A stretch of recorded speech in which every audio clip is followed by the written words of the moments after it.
Today I'm going to be reading Moses the Kitten. It's a very cute picture of a kitten here on the front page. So, there have been times in the winter when I've regretted being a vet, and this looked like one of them. I had driven about 10 miles from home, thinking all the time that the dales always looked their coldest, not when they were covered with snow, but as now, when the first sprinkling streaked the bare flanks of the fells in bars of black and white like the ribs of a crouching beast. And now in front of me was a farm gate rattling on its hinges as the wind shook it. I want to show you here the picture of the scenery as he saw it. There. The car, heaterless and drafty as it was, seemed like a haven in an uncharitable world, and I gripped the wheel tightly with my woolen-gloved hands for a few moments before opening the door. The wind almost tore the handle from my fingers as I got out, but I managed to crash the door shut before stumbling over the frozen mud to the gate. Muffled as I was in a heavy coat and scarf pulled up to my ears, I could feel the icy gusts biting at my face, whipped up my nose and hammering painfully into the air spaces in my head.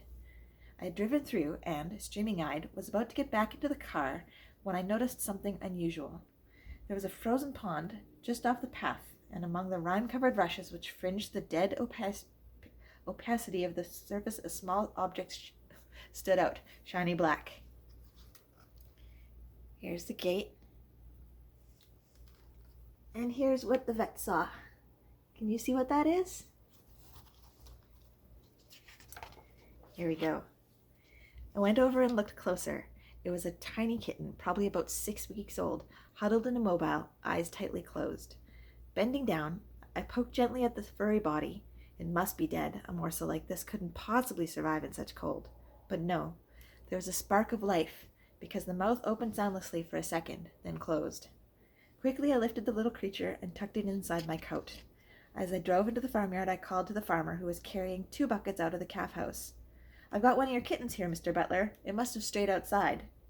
Mr. Butler put down his buckets and looked blank. "Kitten? We haven't got no kittens at present." I showed him my find, and he looked more puzzled. "Well, that's a rum 'un. There's no black cats on this spot. We've all sorts of colors, but no black 'uns." "Well, they must have come from somewhere else," I said, "though I can't imagine anything so small traveling very far. It's rather mysterious." There we go. I held the kitten out, and he engulfed it with his big, work-roughened hand. "Poor little beggar, he's only just alive. I'll take him into the house and see if the missus can do aught for him." Scan right through both pages. Look at that little thing. So small. All right. In the farm kitchen, Miss Butler was all concern. Oh, what a shame. She smoothed back the bedraggled hair with one finger, and it's got such a pretty face. She looked up at me. "What is it anyway, a him or a her?" I took a quick look behind the hind legs. "It's a Tom." "Right," she said. "I'll get some warm milk into him, but first of all we'll give him the old cure." She went over to the fireside oven on the big black kitchen range, opened the door, and popped him inside. "That's a little odd, but watch." I smiled. It was the classical procedure when newborn lambs were found suffering from the cold and exposure. Into the oven they went, and the results were often dramatic. Miss Butler left the door partly open, and I could just see the little black figure inside. He didn't seem to care much what was happening to him. Here's that kitchen. There's the little kitten, and a big cat watching over. Let's see. Ooh. Next page shows what the vet did while they were waiting. Can you see that? He's helping a cow. It's a neat picture. Bet that's hard work being a vet. All right, the next hour I spent in the byre wrestling with the hind feet of a cow. The cleats were overgrown and grossly misshapen and upturned, causing the animal to hobble along on her heels. My job was to pare and hack away the excess horn, and my long-held opinion that the hind feet of a cow were never meant to be handled by man was thoroughly confirmed. We had a rope round the hock, and the leg pulled up over a beam in the roof, but the leg still pistoned back and forth while I hung on till my teeth rattled.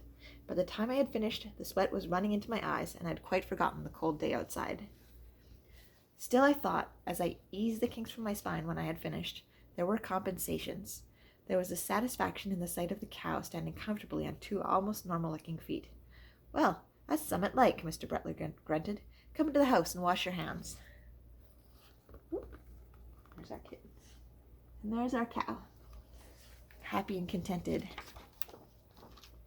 In the kitchen, as I bent over the brown earthenware sink, I kept glancing across the oven. Mrs. Butler laughed. Oh, he's still with us. Come and have a look. It was difficult to see the kitten in the dark interior. When I spotted him, I put out my hand and touched him, and he turned his head towards me. He's coming round, I said. That hour in there has worked wonders. Doesn't often fail. The farmer's wife lifted him out. I think he's a tough un. She began to spoon warm milk into the tiny mouth. I reckon we'll have him lapping in a day or two. You're going to keep him, then? Too true we are. I'm going to call him Moses. Moses? Ah, you found him among the rushes, didn't you? I laughed. That's right. It's a good name. Oh, I forgot to show you the picture. There's that farmer's wife hand-feeding Moses. There we go. Let's see. I was on the Butler farm about a fortnight later, and I kept looking around for Moses. Farmers rarely have their cats indoors, and I thought that if the black kitten had survived, he would have joined the feline colony around the buildings. Farm cats have a pretty good time. They may not be petted or cosseted, but it has always seemed to me that they lead a free, natural life. They are expected to catch mice, but if they are not so inclined, there is abundant food at hand, bowls of milk here and there, and the dogs' dishes to be raided if there's anything interesting left over. There are an awful lot of cats on this farm. Can you guys count them all?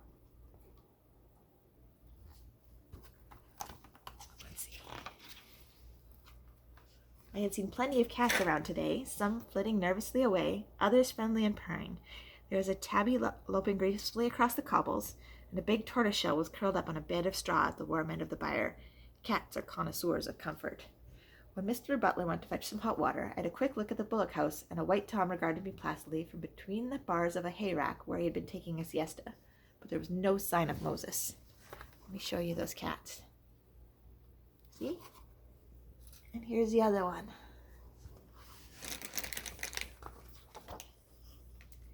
I finished drying my arms and was about to make a casual reference to the kitten when Mr. Butler handed me my jacket. Come round here with me if you've got a minute, he said. I've got something to show you. I followed him through the door at the end and across the passage into a low-roofed piggery. He stopped at a pen about halfway down and pointed inside. Look here, he said. I leaned over the wall and my face must have shown my astonishment, because the farmer burst into a shout of laughter. That's something new for you, isn't it? Let me show you this page. Head an in. Let's see the next one. Oh, here's a picture of what they saw. There's the piggery. And who's that? Who's that right in the middle? Ha! Well, I stared unbelievingly down at a large sow stretched comfortably on her side, suckling a litter of about 12 piglets, and right in the middle of the long pink row, furry black and incongruous, was Moses. He had a teat in his mouth, and he was absorbing his nourishment with the same rapt enjoyment as his smooth-skinned fellows on either side. What the devil? I gasped. Mr. Butler was still laughing. I thought you'd never have seen anything like that before. I never have, any road. But how did it happen? I still couldn't drag my eyes away. It was the missus' idea, he replied. When she'd got the little youth lapping milk, she took him out to find a right warm spot for him in the buildings. She settled on this pen because the sow, Bertha, had just had a litter, and I had a heater in, and it was grand and cozy. I nodded. Sounds about right. Here's another picture for you. There we go. All right, let's see. Well, she put Moses in a bowl of milk in here, the farmer went on, but the little feller didn't stay by the heater very long. Next time I looked in, he was round at the milk bar. I shrugged my shoulders. They say you see something new every day in this game, but this is something I'd never even heard of.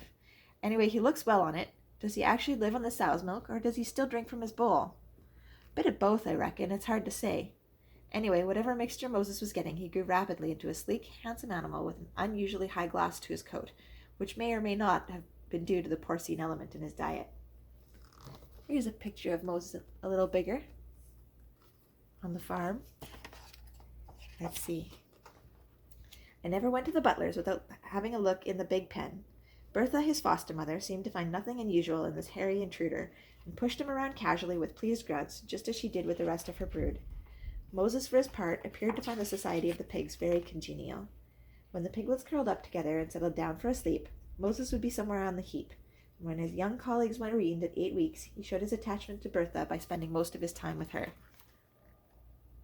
There's Moses and his brothers and sisters. And here's a picture of Moses with his foster mama.